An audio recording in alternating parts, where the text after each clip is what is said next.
isso. Nós começamos às 9, estamos até agora, né? E vamos até às 10h30. Olha, um abraço para a dona Maria Helena, de Jaguarão, né? Deseja aí um ano novo para todos nós, né? Não só trabalhadores daqui, mas também para todos, né? Felicidades para todos. Bem, Newton, aí na rede também, no Facebook, nós estamos bombando ali, né? Tem muita gente curtindo e mandando felicitações para nós. Claro que tem muitos aí que são profissionais da tua área, né? E deve pensar, mas o que aquele louco está perguntando tanto? Eu vou pedir a minha internação. Com certeza a tua participação é fundamental. Nós estamos juntos há 20 e poucos anos. Tu aprendeste muito, tu já sabes do lado para onde eu vou, quando o programa... Alguns dizem, bom, se até hoje eu não me curei, eu não vou me curar mais. Bom, o objetivo do programa não é me esse, curar. Né? Mas o Newton, a gente dizia aqui no intervalo anterior, né? Antes do intervalo, né? Quer dizer, acho que nós estamos vivendo nesse momento, embora seja a época do ano, né, de renovarmos esperanças, mas nós podemos renovar as esperanças, pelo menos por enquanto, entre nós, familiares, pessoas, né, do convívio. Mas no contexto geral, com o que está aí, não tem como renovar esperança, a não ser que haja uma mudança radical das pessoas. Mas a gente vê as massas fazendo as mesmas coisas que faziam, idolatrando pessoas, tipos de situações, né? Olha as músicas que nós usamos para festejar. O que tem as letras das músicas? Né? Se não é mostrar a nádica da pessoa que canta, que pode é bonita, não resta dúvida, que eu também, quem é que não gosta de ver um corpo bonito, né? Fazendo quase apologia à droga, as coisas, às vezes, que são, no mínimo, questionáveis. Então, quer dizer, o nosso comportamento de massa, como massa, né, e essa que decide, não dá muita esperança, né, Newton? Bom, em termos de esperança, se nós não podemos mudar o mundo, se nós não podemos mudar o país, se nós não podemos mudar o lugar onde nós vivemos, porque não depende fundamentalmente de nós, e precisamos de um tempo maior para selecionarmos a partir desse conceito de que podemos e devemos escutar as pessoas, examinar as pessoas com mais profundidade antes de darmos o nosso voto, colocar o nomezinho da pessoa no celular ou no computador para ver o que baixa a partir dali e lermos antes de escolhermos o nosso candidato. O candidato não deve ser escolhido porque ele trabalha no bairro, porque ele é da cidade, ou porque é do estado, porque...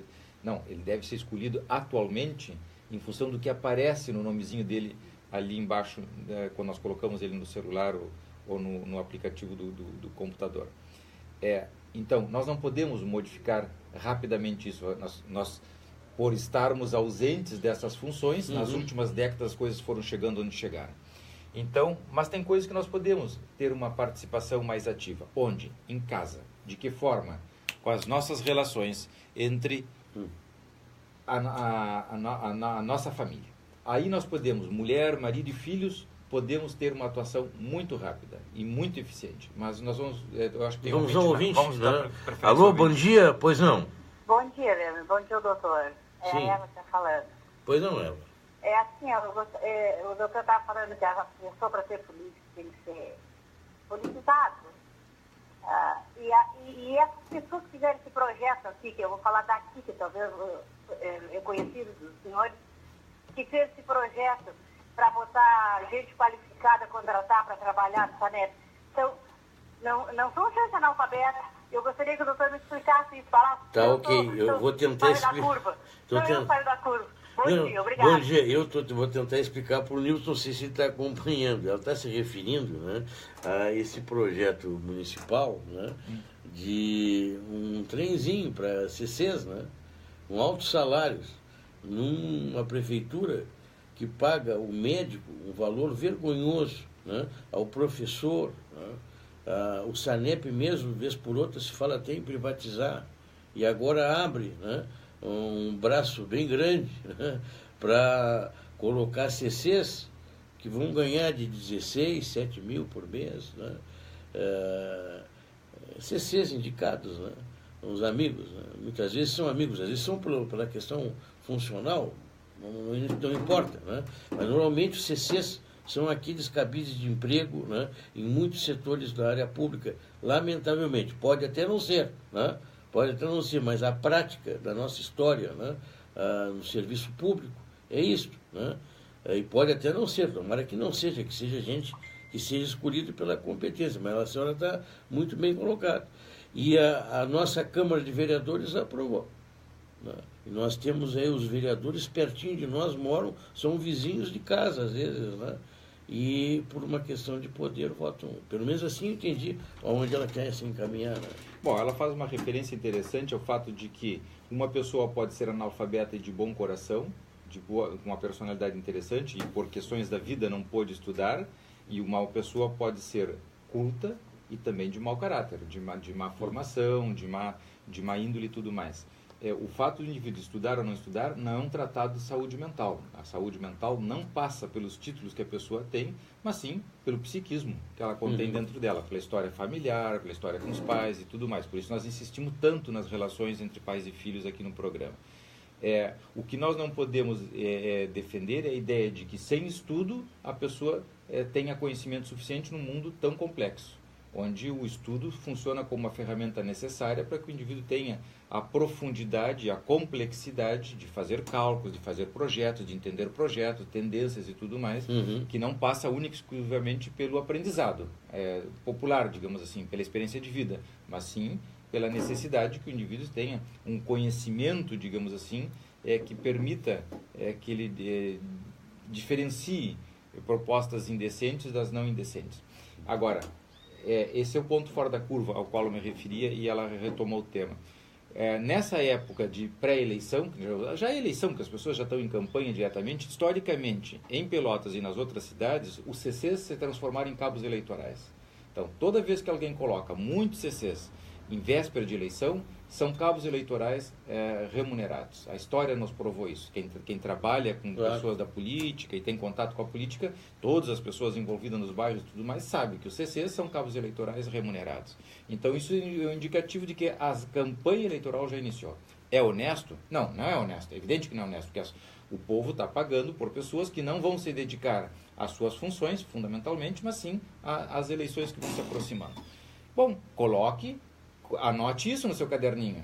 Coloque o nome dessas pessoas, coloque o nome das pessoas que sugeriram isso, verifique se essas pessoas vão ser candidatas, quem é que vai ser candidato, quem é que está envolvido. É assim que se faz, para fazer uma limpeza. Talvez daqui 1 ou 2 eleições essas pessoas não estejam mais aí. Cabe a nós examinarmos isso. Se o indivíduo usa o dinheiro público disfarçado para poder se reeleger ou se eleger, e não é honesto, está nos fazendo de trouxa, é legal anotar o nome dessas pessoas.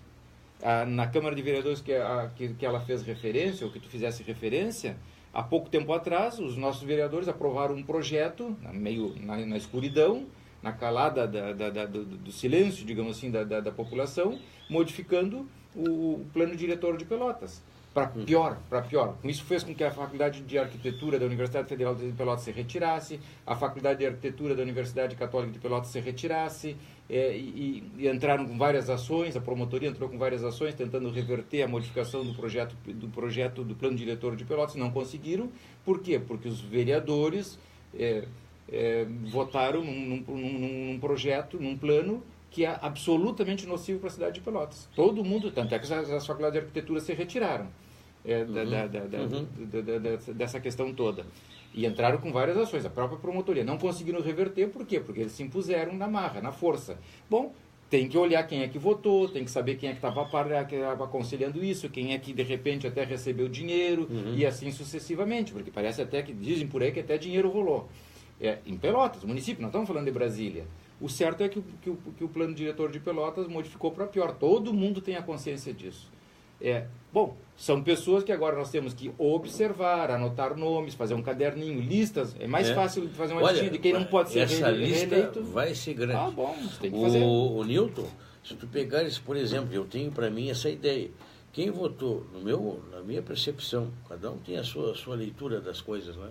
Quem votou na reforma trabalhista como ela está hoje, eles não recebem mais meu voto, partido e candidato. Não recebem mais meu voto. Esses partidos e esses que estão se manifestando em favor da reforma da Previdência, como eles querem fazer, também meu voto não tem. Né? Eu coloco na minha rede, né? Cada um faz o que quiser. Né? Mas eu, particularmente, daí começo a fazer uma relação, vai sobrar poucos, Newton. Vão sobrar poucos. Eu não sei se nós vamos ter alguém que votar. Né? Que seja um. Que seja um. É melhor ter um honesto que 1000 desonestos. É assim que a gente limpa. Que seja um. Qual é o problema? Por que nós temos que ter muitos que não prestam, se um só presta? Sejamos honestos, sejamos corretos. A honestidade tem que começar por casa. Tem que começar nas relações entre marido e mulher e pais e filhos. Na medida em que nós, em casa, propomos e aceitamos relações mais sinceras, mais transparentes, mais claras, nós passamos a nos conduzir assim na vida. Não aceitamos propostas indecentes dos outros. Se o indivíduo me propõe algo, como por exemplo que eu seja político, que é uma proposta, no meu entendimento, indecente para mim, eu tenho que ter a lucidez de dizer, não, muito obrigado, convido outra pessoa, eu não estou capacitado para isso. O política é uma área nobre. Na política, bem feita é nobre, Newton. Né? Não é demérito. Mas eu não. Mas do jeito que o Brasil leva as coisas. Mas não é uma questão de ser nobre. Todas as profissões são nobres. Todas as profissões. Aliás, nem é profissão, mas o cara tem que ter um senso. Até já né? Porque tem gente que vive só da política. Então eu não concordo muito que política não seja profissão. Porque os políticos que eu conheço vivem só da política. Vivem só da política. Então, quando o indivíduo vive só de uma coisa, aquilo é profissão. Aquilo é profissão. Queira ou não. Passa a vida inteira sendo vereador, o que ele quer? É uma profissão. Ele é profissão. Ele é profissional. É profissão. Então, ele vive disso. Ele vive disso. Ele não está sendo honesto, mas ele vive disso. Ele é profissional, claro. Sim. Vamos ser sinceros. Estamos falando de honestidade, né? Vamos ser honestos. O cara, desde da adolescência, transita na política e vai morrer na política, ele vive só da política, ele é o quê? Ele é profissional da política. Ele não vive de outra coisa. O salário dele não vem de outro lugar. E o dinheiro que ele acumula também não vem. Bom, então, nós temos que ter essa capacidade de examinarmos, olharmos essas questões todas e, como eu dizia antes, iniciando em casa essa honestidade, essa sinceridade, nós vamos treinando os nossos filhos para que eles também exerçam isso quando chegarem na vida adulta. Então, nós modificando as relações domésticas, nós vamos jogando na sociedade, no máximo 20 anos depois, pessoas com outras cabeças. Aí está o estudo. Por que eu sou tão contra a ideia de que as pessoas têm que serem analfabetas? Por quê? Porque se nós estimularmos o analfabetismo, as pessoas vão estudar cada vez menos. Estudando cada vez menos, tem menos cultura, menos sabedoria, menos tudo. Vão ter menos capacidade de fazer exatamente o que nós estamos dizendo agora.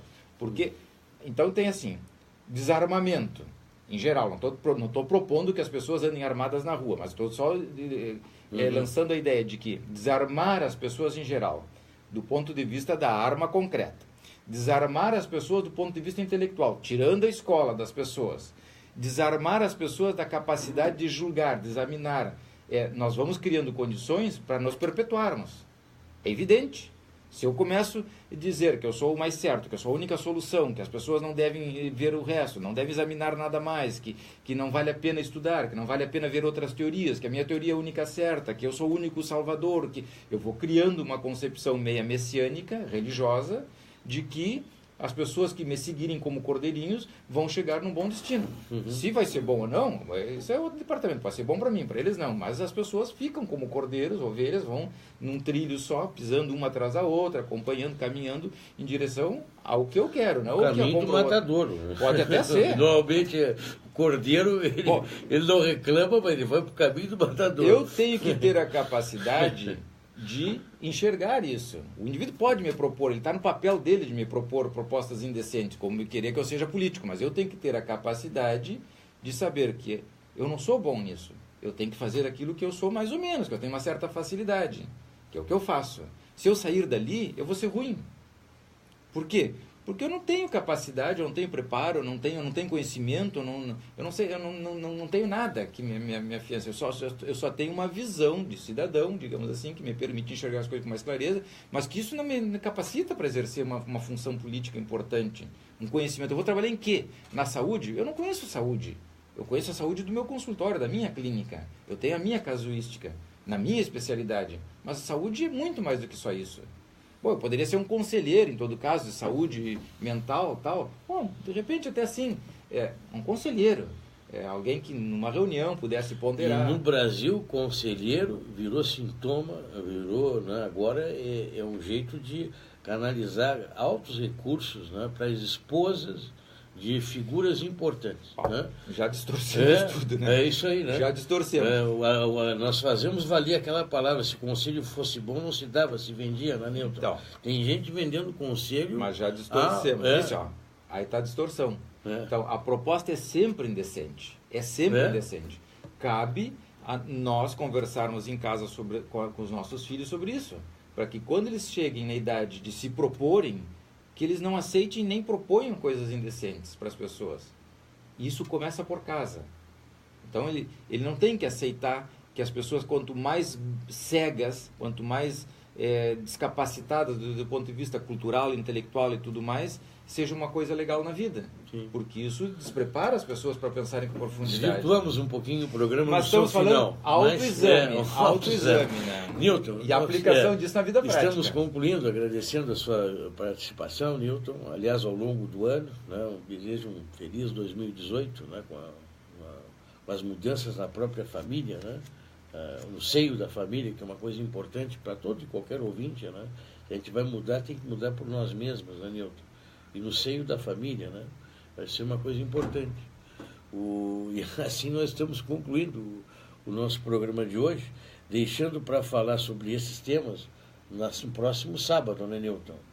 Porque os indecentes continuam, né? E vão continuar nos mandando. Um bom fim de semana, eu fico por aqui.